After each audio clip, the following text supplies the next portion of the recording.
Hello, welcome. My name's Louise. Today I'd like to talk to you about depression and what causes depression.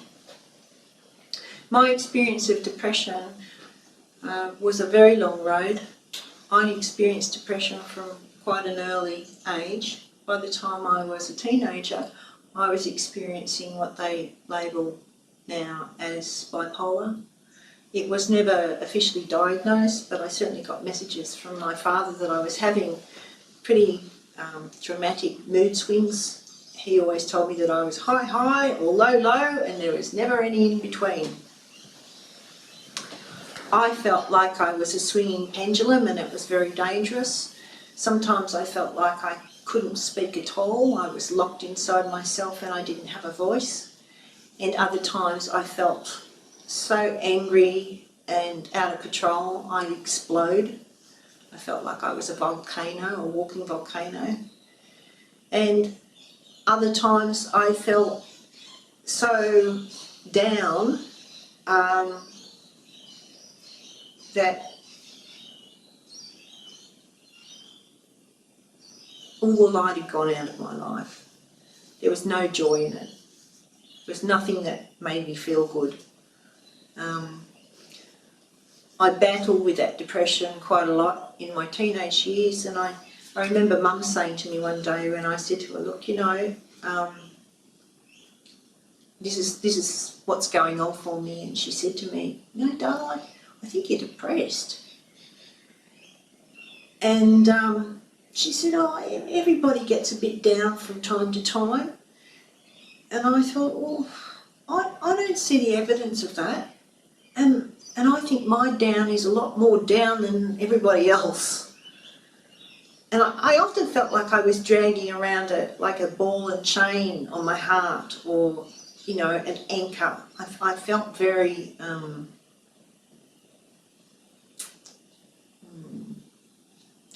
don't know, because I haven't felt like that for such a long while. But, you know, the terminology like the depression is a black dog and how bad you feel all the time. I mean, I didn't know that there are any other people out there feeling like I was. It was a relief to know that other people did feel like that, but it wasn't helping me get better. One of the things that I started to address when I was doing my cellular memory healing in my 30s, and I'd struggled with depression on and off for a long time. I didn't take medication. I got to the level of actually recognising things like thought forms. What are the sort of things that I thought when I was depressed? One of the things that I started to observe in my mental dialogue was the little phrase, I'm not good enough. Nobody loves me. I'll never get it right. And when I started to observe these background dialogues that I was having in my mind, I started to realise that they weren't helping me feel good, that I had to change them, and that I had to actually get to the bottom of why I was switching those things on every now and then. Why did I feel like I was a failure and I couldn't get it right? Why did I feel not good enough? Where was that coming from? In my search to uncover the truth of those thoughts about myself, I started to realise that all these thoughts were suppressing something that I couldn't seem to get to. And when I started to track back the thoughts, say, I'm not good enough, and I started to think, well, when did I last feel that? What was happening in my life? Well, I didn't get that, you know, I didn't get that job. I didn't get that mark that I wanted in my course. I got into trouble for being late. I had a car accident. I started to see that there are all these things that I was experiencing in life which are just like a normal part of life that I didn't realise everybody else was experiencing similar sort of stuff. But I thought that proved to me that I wasn't good enough. So when I started to realise that I had this thing, it's like a record playing around in background mode in my mind all the time, I realised that by tracking back to the causal event, to the original decision I made about myself that I wasn't good enough, that I would have some sense of who I really was. And this is something that built up over a period of time. I didn't get this in 5 minutes.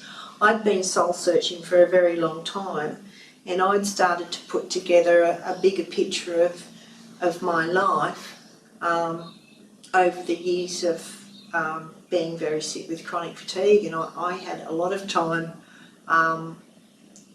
bedridden where I couldn't really do anything else, but I did have the time to consider why I'd made myself so sick.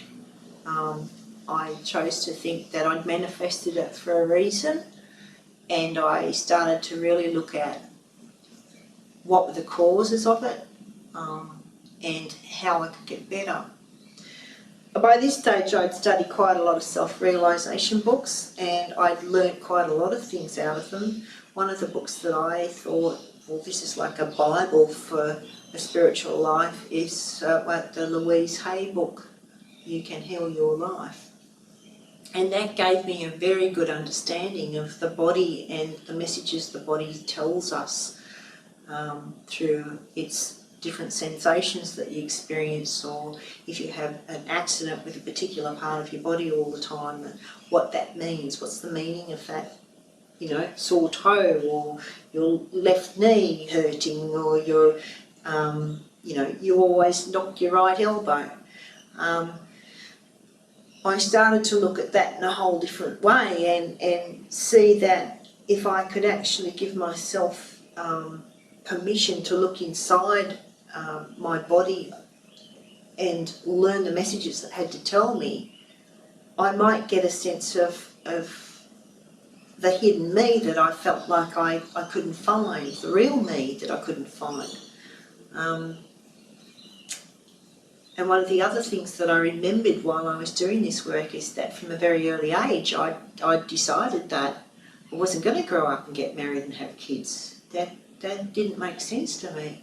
I wanted to grow up and find myself. And, you know, I decided that by the time I was 7. No kids, no marriage, I need to grow up and find myself, because I was desperately lost at 7 years of age, and nobody was looking for me. Nobody was trying to find me. Nobody was trying to help me. I just had to learn to live with it and grow a thick, I was told I had to grow a thick skin. So what I started to understand was that I'd had all these traumatic experiences, and I'd pushed them down into my body, and I couldn't remember them. I didn't know that they were there. There's a lot of things that I had forgotten for years. And when I started to go down into my body and retrieve these cellular memories and understand what my body was telling me, I started to have these memories of quite horrific accidents. And I was, you know, Mum said, oh, you know, you're accident prone. I'd come home from school with bruises all up my shins and on my arms. And I remember one day Mum looking at me and saying, oh, you're really accident prone, you know. Where'd you get all those bruises from, you know, you silly duffer. I had no idea at that stage that if somebody punched you or kicked you in the shins, or you got knocked over in the playground, as I did, that you probably end up with a bruise on your body. I was getting physically abused every day and coming home with the evidence of that abuse, and nobody was asking the right questions. Nobody was looking at it and saying, well, wait a minute, where's all this coming from? How can you be that clumsy? So when I started to really look down into my body and look at go back through the cellular memory, and as soon as you start to give your body that energy and that time and that love and that listening place, that listening time, and your cells respond. They start letting go of the memories they've been holding on to. And you know, science has now discovered that your brain exists in the whole of your body. It's not just in your head, in your mind, it's in the whole of your body. And your cells actually can hang on to a huge amount of information. And when we actually start retrieving it, we can have incredible memories of things that, you know, dreadful things and good things. It wasn't just the dreadful things I'd squashed down, I'd also squashed memories of really good stuff. I just had this reaction to any feeling experience at all that I'd just squash it down. But I was looking for the painful stuff. That's what I focused on for a long time, is looking for where the pain came from. Where did it originate? So the cellular memory healings that I had some memories of horrific physical damage to my body.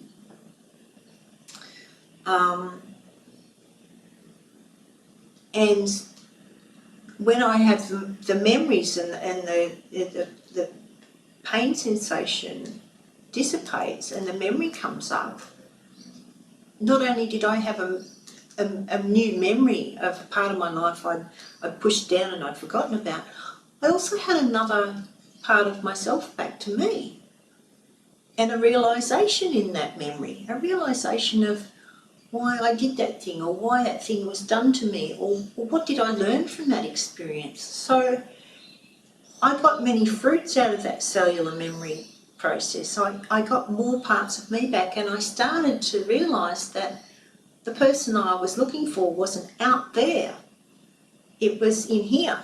And all I needed to do was keep looking within myself and giving myself permission to keep asking the questions, to keep looking inside my physical sensations, to keep looking at the reality I found around me, and ask myself where that mirrored inside myself. What was I projecting out onto my external reality? What was I manifesting for myself? Was I manifesting happy things? Was I manifesting good experiences with people? Was I manifesting abundance? Was I manifesting things that gave me joy and made me feel appreciated? I didn't know when I was doing this work in my 30s and 40s. I had no idea of what I could experience on the level of peace and joy and bliss. I just knew that I did not want this. I did not want this pain. I did not want to feel like an outcast. I did not want to keep going through these emotional highs and lows. I did not want to be sick. I did not want to be incapacitated to the place where I couldn't look after myself properly. So basically I learned a lot about what I didn't want before I started to learn a bit about what I did want.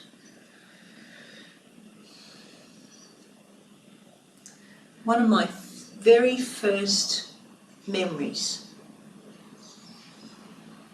of those days when I was at school, when I started to retrieve those memories, was of me sitting in a noisy playground, hiding behind a poor little tree, a little sapling that was planted in the playground. And I was sitting on a bench attached to the wall, trying to hide behind this tiny little tree. And I was praying. It was just like a mantra. And it was, God, please give me peace. That was my mantra at 7. God, please give me peace. God, please give me peace. God, please give me peace. And I would do that recess time and lunchtime, round and round, just that mantra. And it was really tiring. And then I thought, well, maybe if I cross my fingers it'll work. I tried lots of things. And then one day I thought, you know what, Maybe God's too busy to listen to me. Maybe he's not going to hear me. And then I thought, okay, I'll ask his son. I didn't grow up in a Christian household. We weren't religious. I suppose we had Christian ideals, but we weren't religious. And I had very little structured education, but I did get answers from my mum that made sense to me about the work that Jesus did in the world, and she told me stories of the parables and it made sense to me. So I thought I'll give him a try. So this day I stopped my mantra of God please give me peace, and I thought, okay, well, Jesus please give me peace. And right away I felt this presence. I felt a sense of relief that weeks or maybe even months of doing the God mantra didn't help me with. But just in that one moment I had this sense that I'd got help, that I'd sent out a prayer and the help was there straight away. And I could just feel this presence with me. And I felt hope and I felt relief and I started to feel peace straight away. Like I wasn't alone anymore. I had no idea I'd be telling you this because I have quite a private experience with Jesus. But the thing for me is that I was searching everywhere. I was so desperate to get help. I tried everything I could. And then finally I got relief. And in that moment when I felt that relief, I thought, good, I'm going to sign up with him. I'm going to follow in his footsteps. So for me, I've just sat here and gone, I'm going to talk about depression, and I've ended up here with, stepping onto a pathway of self-discovery and unconditional love at the age of 7. And I've never once looked back and thought, why did I do that? I've never once questioned it, because that was like one of the first major turning points in my self-realisation process, that I had help, that I'd asked the right person, that help was there, and that maybe I would keep getting help, and I did. So I suppose for me, being truthful to myself, listening to my body, listening to my mental dialogue, listening and understanding where my emotions come from, being aware of my breath, focusing my breath. I do a form of meditation that is comparable, I suppose, with Vipassana meditation. That's the nearest form of meditation I've ever found to what I do. And looking after the physical body, drinking water, the rest, eating foods that are healthy for me, not being too strict. It's one of the things I learnt from one of my naturopaths. She said, well, if you can take this supplement 90% of the time, that's fine. Don't whip yourself about anything. If you want to take time out from it, take time out from it. Don't give yourself a hard time. So the whole process of cellular awareness is multifaceted. There's not one particular pill. There's not one particular way. What I could say to you is to follow your own truth. Find your truth for a start. It took me a long time to find what's true. Because how do I know that I'm in my truth? Well, one thing is that I feel good. I feel good when I'm in my truth. I feel happy. I feel vibrant. My energy goes up.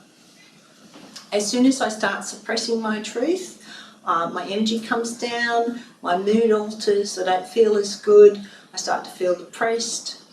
It's almost like there's a shade of grey that goes over my whole life.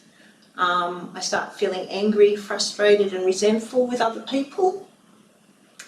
My body doesn't work as well. gut doesn't work as well, my digestion doesn't work as well as it could, as well as I know it can do.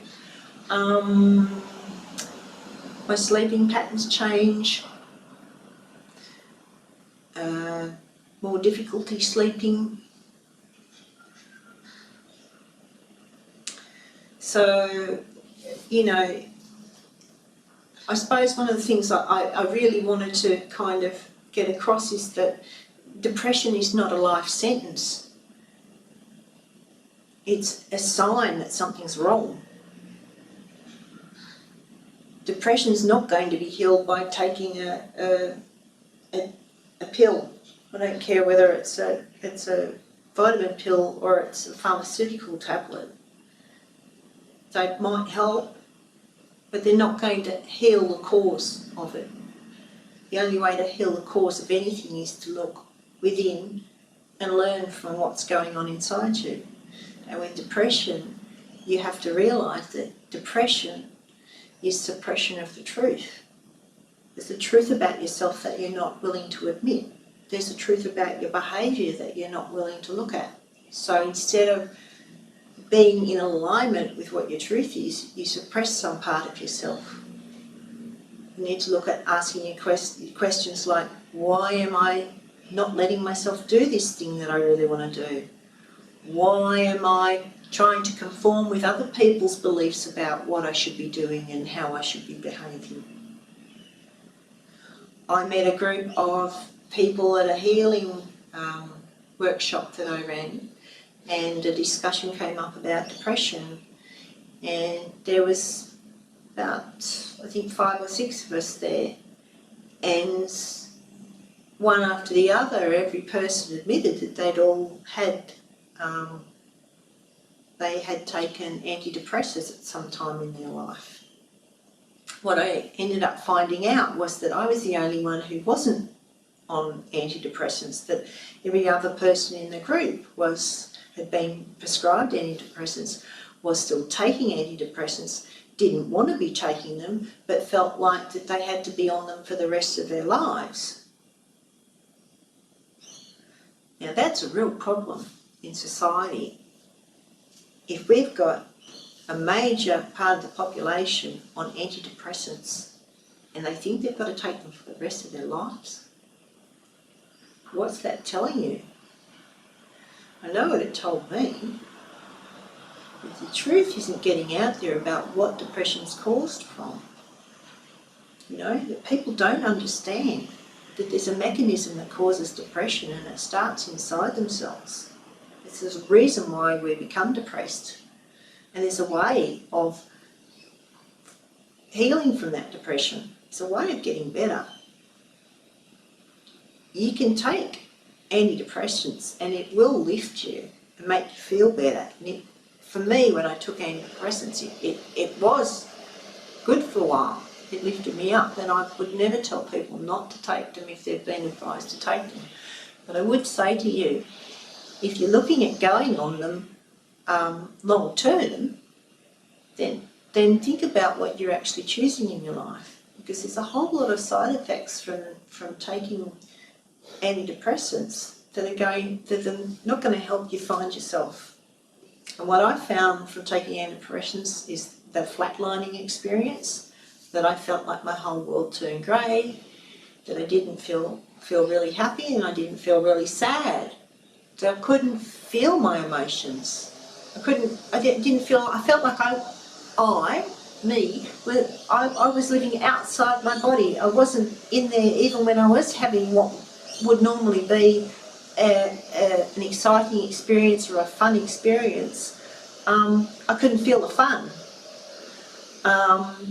So I couldn't stay on them because it was worse than the illness.